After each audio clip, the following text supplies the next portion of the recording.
যারা তো মা নাই বাই নাই আর অনেক খবর নলর আর বর্মাতে পুরো অবস্থা তো কি গই নলে আর ইন্দারা দিও নলে আর জীবন ইয়াটা দিয়ে যাই আমার পেছনে যে তাঁবুটি দেখতে পাচ্ছেন সেই তাঁবুর ভিতরে মানুষটাকে, কিন্তু সেই তাঁবুর ভিতরে পানিও রয়েছে। এখানে যারা বসবাস করেন তারা কোথা থেকে এসেছে এবং তারা কিভাবে জীবনযাপন করছে সেটি জানবো। আমরা জানি যে কক্সবাজারে বেশ কয়েকদিন ধরে কিন্তু বৃষ্টি হয়েছে, নিম্নচাপের ফলে সেই বৃষ্টিটি হয়েছে। নিম্নচাপের ফলে যে কক্সবাজারের যে উপজেলাগুলো রয়েছে সেখানেও কিন্তু বৃষ্টির পানিতে বিভিন্ন ঘরবাড়ি কিন্তু প্লাবিত হয়ে গেছে। কিন্তু আমরা এখন যে গ্রামটিতে আছি এটি কিন্তু কক্সবাজার শহরের অর্থাৎ পৌরসভার ভিতরে, কিন্তু এখানেও কিন্তু পানি রয়েছে, যে গ্রামটি এখনো পর্যন্ত পানিবন্দী রয়েছে।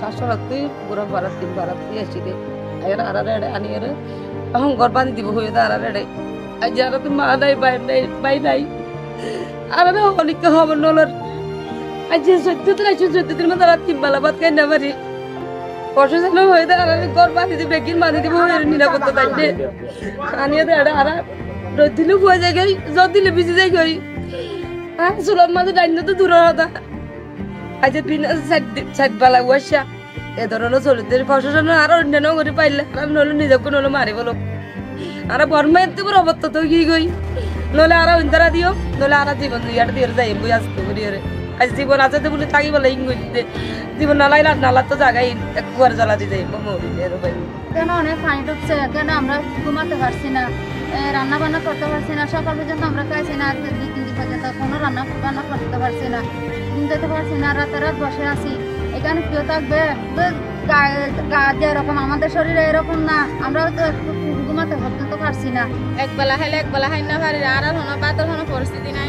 আর তো সরকারের ইয়ে করি আর এড়া ইন্নে আর কি পুনর্বাসন কি দিয়ে দেয় আর গরর জিনিসপাতি লুটপাট হয়ে যার গয়, মানুষের চুরি করে হয়ে যার গয়, জিনিসপাতি মানুষের ইয়া করে ফেলার জ্বরও পৌঁছে যার গয়, এবং আমরা ভাত খাই না পারি, আর পানি খাই না পারি, আর পয়সাতে অসুখ। এবার হোক মানুষের অত্যাচার করা যায় না, ইতার মা বাপরে, ইতার ভাই বোন ধরে, ইতার আত্মীয় স্বজন যদি এবার অত্যাচার যদি তারা রাখি তারা তো সহ্য করা যেত না। পানি জিবা পানি তারা আয়ের আরা ঢুকে গেলে পানি বাড়তে গেলে তারা পানি বেঁচে এবার রাস্তা করে দেওয়া হইব আর তাকে কার ব্যবস্থা করে দেওয়া হইব, নইলে আর শোনো বেঁচে গেছে হলে ভীষণ কষ্ট। খেতা হানি গাজিন আছে পেকিং ভিজি এর তস তস হয়ে যাবে। ওই এখন আর হড়া রাধা হড়া খানা হড়ে কি আনি উঠতে দিবা তোমার নিন বাসি কি কই বাকি দিবা এটা উড়ে গিয়া খাওয়াই দিয়া কর আজকের বউ আসলে হয় না জানে আজকে কেউ নাই বাবা যোগাই খায় নাই বইও নাই।